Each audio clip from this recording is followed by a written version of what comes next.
O verso 1 diz que veio a palavra do Senhor a Jonas, filho de Amitai. Nós não sabemos muita coisa a respeito desse profeta. Algumas coisas se destacam, porém. Ele já era conhecido da nação de Israel. No segundo livro dos Reis, capítulo 14, verso 25, tem uma referência de que ele profetizou a vitória de Israel sobre a Síria, como de fato aconteceu. Ele é um dos primeiros profetas de Israel. Ele é contemporâneo de Amós, antecede Isaías, e ele viveu no tempo do rei Jeroboão II, que era uma época de grande prosperidade na nação de Israel, embora a nação de Israel estivesse desviada e voltada para a idolatria. Quando a gente fala Israel aqui, vocês têm que lembrar que Jonas vive no período do reino dividido. Israel se refere ao reino do norte, cuja capital era Samaria, e tinha 3 centros de adoração, Betel, Beceba e Gilgal. Em Betel tinha 2 bezerros de ouro, que Jeroboão I tinha feito, para atrair todos os judeus para lá, para que eles não descessem ao reino do sul, para adorar a Deus em Judá no templo. Então, a nação vivia imersa em idolatria, sincretismo, mas Deus, na sua misericórdia, tinha dado ao rei Jeroboão II tino administrativo, boa estratégia militar. A nação de Israel vivia um momento de prosperidade, embora moralmente e socialmente ela estivesse bastante decadente. Outra coisa que a gente sabe a respeito de Jonas é que ele é o único profeta que foi enviado a profetizar em uma outra nação. Todos os demais profetas do Antigo Testamento, tanto os profetas menores como os maiores, eles foram mandados ou para o Reino do Norte ou para o Reino do Sul, e profetizaram dentro do povo de Deus. Jonas é o único que Deus manda ir a uma outra nação e ali anunciar a palavra do Senhor. Isso porque Deus se considera como Senhor de toda a terra. Ele não era conhecido em Nínive,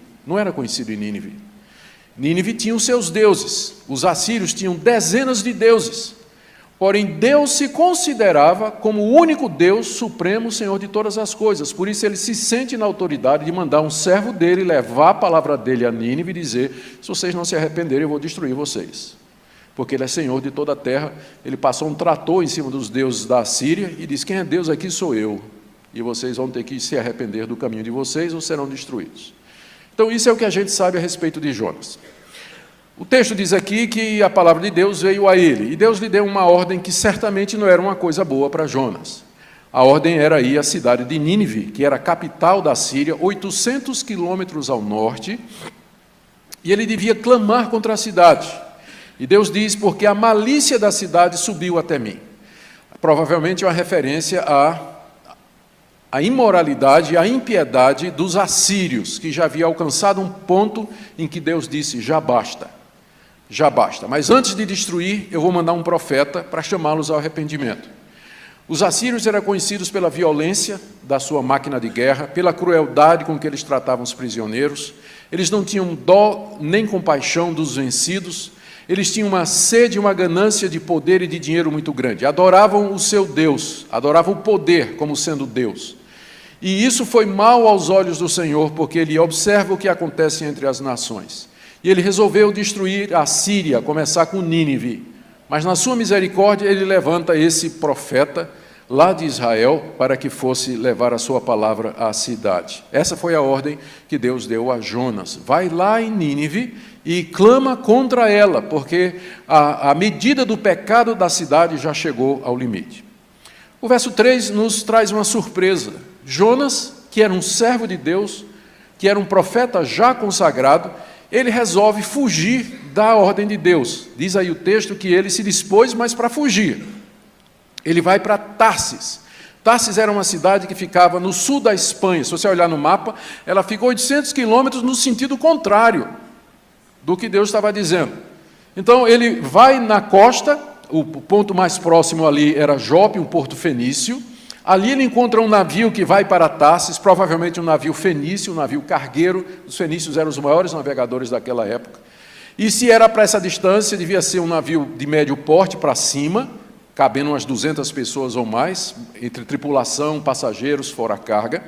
Ele paga a sua passagem e diz aqui que ele queria fugir da presença de Deus. Ele era um profeta hebreu, ele sabia que não podia fugir da presença de Deus, porque o Deus dos hebreus estava em todo lugar, era onisciente, onipresente, onipotente. A expressão quer simplesmente dizer que ele queria fugir de onde ele estava, que era o local da terra de Deus. Queria fugir do templo, queria fugir de Jerusalém, queria fugir de Israel, que era o local onde Deus se manifestava mediante a sua glória no templo, na Arca da Aliança. O texto diz no verso 4 que Deus não gostou do que Jonas fez, não é? Diz aqui que Deus veio atrás, veio catar o profeta, ele veio atrás. Ele não deixou o profeta, ao contrário do que nós lemos no Salmo 81, não é? Quando Deus diz assim, e o nosso pastor leu, né? Vocês podem andar de acordo com os seus desejos. Ali é porque Deus estava irado com o seu povo. Quando Deus está irado com o seu povo, ele diz, então faz o que você quer. É o pior castigo que Deus pode dar a um pecador teimoso, seja feita a tua vontade. É o pior castigo que Deus pode dar, que nós vimos no Salmo 81. Mas aqui Deus dá uma chance a Jonas e vai atrás de Jonas.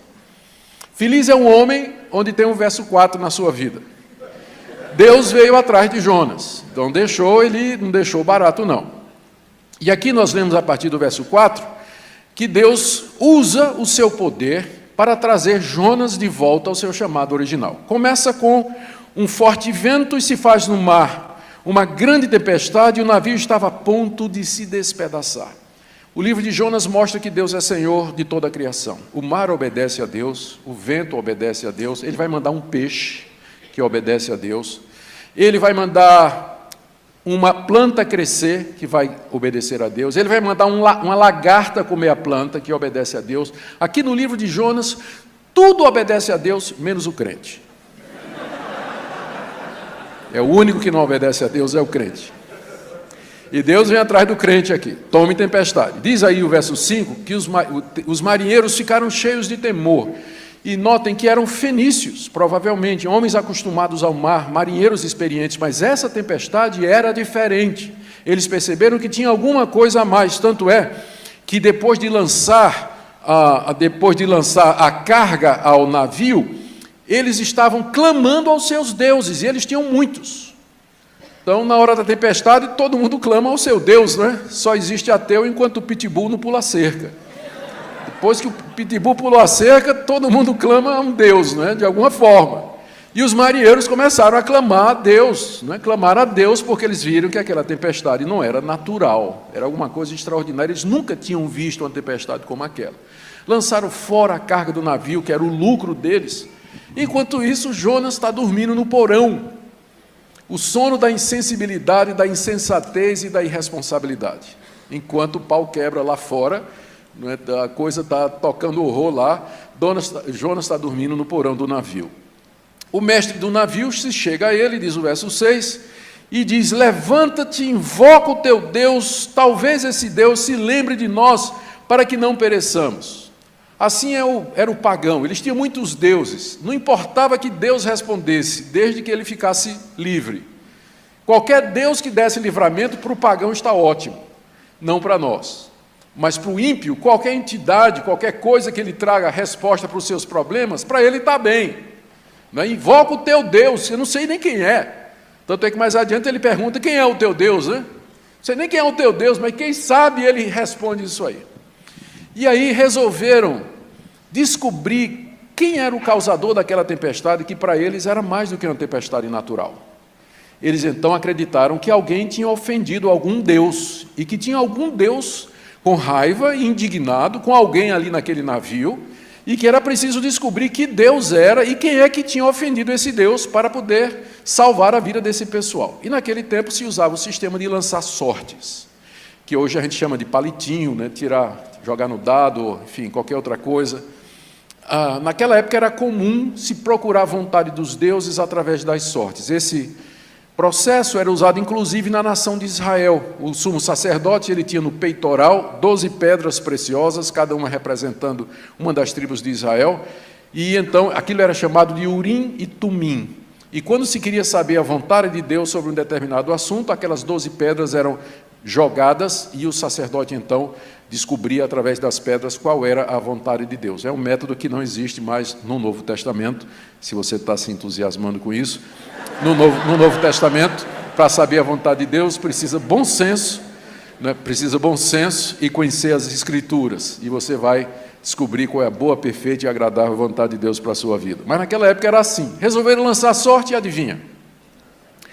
o Deus que controla todas as coisas, até o jogar dos dados, ele fez que os dados, quando caíssem, estava soletrado Jonas. Jonas. E aí os marinheiros foram em cima de Jonas. Verso 8. Declara-nos agora, por causa de quem nos sobreveio esse mal, que ocupação é a tua, de onde vens, qual tua terra e quem é o teu povo. Eles entenderam que Jonas era o causador de tudo aquilo. E o texto nos diz, do verso 10 em diante, do verso 9 em diante, que Jonas humildemente declarou que de fato ele era o responsável pelo que estava acontecendo. Quando Jonas viu o que estava acontecendo, ele disse, eu sei o que é. Eu sei quem é que está fazendo isso. É claro, é o meu Deus. Ele não está aceitando. Ele quer que eu vá pregar em Nínive. Ele não está aceitando, não está respeitando meu livre-arbítrio. Ele devia respeitar meu livre-arbítrio. Se ele não vai respeitar, por que é que ele me deu? Não é? Deus não estava disposto a aceitar o livre-arbítrio de Jonas, não. E Jonas disse, aí ele disse, respondeu no verso 9, sou hebreu, que é uma designação para judeu no Antigo Testamento, e temo ao Senhor, o Deus do céu, que fez o mar e a terra. Ora, essa é uma expressão que acontece em toda a Bíblia para designar quem é o nosso Deus. Ele é o Criador de tudo que existe, mas geralmente a sequência ele é o Criador dos céus, da terra, ele é o Criador dos céus, da terra, do mar e tudo que neles há. O mar aparece no fim. Só que Jonas aqui caiu na bobagem de dizer que ele é o Deus do céu que fez o mar e a terra. Agora veja bem, se ele acredita que o Deus dele é o Deus que fez o mar, como é que ele quer fugir de Deus pelo mar? Pegou um navio. Os marinheiros perceberam, a reação dos marinheiros no verso 10 é que eles ficaram possuídos de grande medo e temor, dizendo, que é isso que você fez, se o seu Deus é o Criador do mar? Como é que você foi provocar esse Deus entrando no nosso navio, fugindo de Deus, colocando todos nós aqui em risco e perigo? Diz aqui que o coração deles se encheu de grande temor, porque ali estava um homem fugindo do Deus que era criador do mar.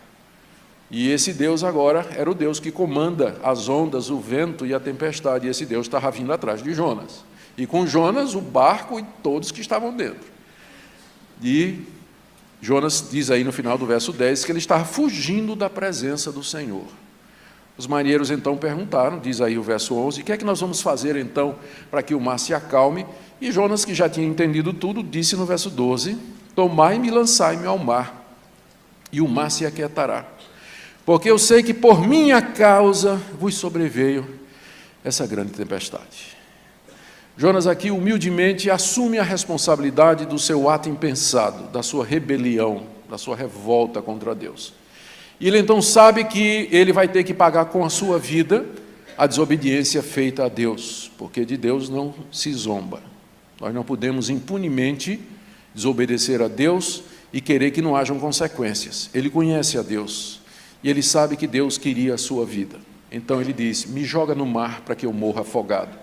E com isso Deus vai sossegar, porque a ira dele está sobre mim, porque eu estou fugindo da comissão que ele me deu como homem de Deus e como profeta. Mas o verso 13 diz que os marinheiros se recusavam a fazer aquilo. Parece que os marinheiros são mais compassivos, não é? Diz aqui o texto que eles remavam se esforçando para alcançar a terra. Em vez de jogar Jonas, eles disseram, olha, a terra está ali. Por isso que a gente crê que isso aconteceu ainda não muito longe de Jope, que era o porto, porque diz aqui que eles estavam se esforçando para alcançar a terra remando. Então Jope provavelmente ainda estava à vista, o que reforça a ideia de que essa era uma tempestade sobrenatural, porque talvez tempestades eram esperadas mais para o mar a fundo, mas mal eles tinham saído de Jope e a tempestade já tinha caído, onde geralmente não começava a cair. E os marinheiros estavam tentando voltar para Jope remando, mas diz aí o texto do verso 13 que quanto mais eles remavam, mais o mar se revoltava. A tempestade ia ficando cada vez pior, que é o que acontece quando a gente tenta resolver o problema sem querer seguir o conselho de Deus. O que Deus tinha dito é, eu quero Jonas, joga ele no mar. Não, vamos remar, vamos salvar a situação. E aí, quando tentou fazer do jeito deles, o mar ficava mais brabo ainda. A situação ficava cada vez pior. Finalmente, verso 14, eles perceberam que não dá para brigar contra Deus. Se Deus é por nós, quem será contra nós? Mas se Ele é contra nós, fazer o quê, não é? Finalmente, eles se renderam e pediram a Deus, no verso 14, que eles não fossem considerados culpados da morte de Jonas. Senhor, não faças cair sobre nós esse sangue. Nós vamos fazer o que o Senhor está mandando, mas é porque o Senhor está mandando, não nos culpe pela morte desse homem. E no verso 15, eles levantam Jonas, lançam no mar e cessa o mar a sua fúria. Na hora que Jonas cai na água, vem a calmaria. E diz aí o texto, no verso 16, que os homens temeram ao extremo a Deus. Vocês perceberam que há uma gradação, né? No verso 5 diz que os marinheiros estavam cheios de medo. No verso 10 diz que eles ficaram possuídos de grande temor. E no verso 16 diz que eles temeram a Deus em extremo. Tudo isso serviu para criar no coração daqueles marinheiros o temor ao único Deus verdadeiro, a ponto deles, segundo o verso 16, oferecerem sacrifícios ao Senhor e fazer votos. Quantos ali se converteram de verdade ao único Deus dos céus e da terra, só a eternidade vai dizer. Pode ser que alguns simplesmente acrescentaram Deus de Israel aos deuses que ele já tinha. Pode ser que outros renunciaram completamente aos seus deuses, dizendo, não são deuses, porque nós clamamos e nenhum nos atendeu. O único Deus verdadeiro é o Deus de Jonas. Pode ser que isso tenha acontecido. E pode ser que na glória nós encontremos alguns desses marinheiros que se converteram durante aquele evento. O que mostra que Deus, Ele está trabalhando, mesmo no meio do caos aparente. Enquanto a tempestade está rugindo, a perplexidade, a angústia, as pessoas estão sem saber o que fazer, a proximidade da morte, mas Deus está cumprindo um plano. Ele está seguindo o seu propósito, os seus decretos eternos estabelecidos na fundação, antes da fundação do mundo. E nos planos de Deus estava a salvação e a conversão desses marinheiros através da rebeldia do seu profeta. Deus transformando o mal em bem e usando os meios que Ele quer para atingir os propósitos que Ele determinou. E o verso 17 diz que Deus preparou um grande peixe para que tragasse a Jonas. Jonas cai, e a gente, quando lê esse texto, a gente tem a impressão de que Jonas, o caso de Jonas, que nesse momento é o castigo de Deus, não é? Que o peixe foi o castigo de Deus. Na verdade, o peixe foi a salvação de Jonas, senão ele morreria afogado. Ele cai no mar, começa a afundar e, de repente, peixe vê ali e engole Jonas. O debate sobre que peixe é, ele é infrutífero, não é? Alguns dizem que era uma baleia, outros negam que uma baleia possa fazer isso, se especula que era um tipo de cachalote, ou então tubarão-baleia, que tem uma goela maior do que uma baleia azul comum, por exemplo. O texto hebraico diz apenas que era um peixe. A ideia de baleia é mais uma ideia dos professores de escola dominical que querem explicar para as crianças. E então, como o peixe maior que elas conhecem é uma baleia, a gente vê aquelas sempre, né, nas historinhas de Jonas, aquela baleia com um jatinho de água saindo em cima, a boca aberta e Jonas, né, sendo sugado ali para a boca da baleia. Mas a gente não sabe que peixe foi. Deus podia ter usado alguma criatura já existente ou poderia até ter criado uma, se fosse a vontade dele. Para nós não é dificuldade nenhuma os milagres do livro de Jonas. Porque se nós cremos no Deus que criou os céus, a terra e o mar e tudo que neles há, isso aqui não é nenhuma dificuldade para ele. Durante 3 dias e 3 noites, Jonas passou no ventre do peixe. Esse texto, então, o capítulo 1, fala de como Deus nos chama.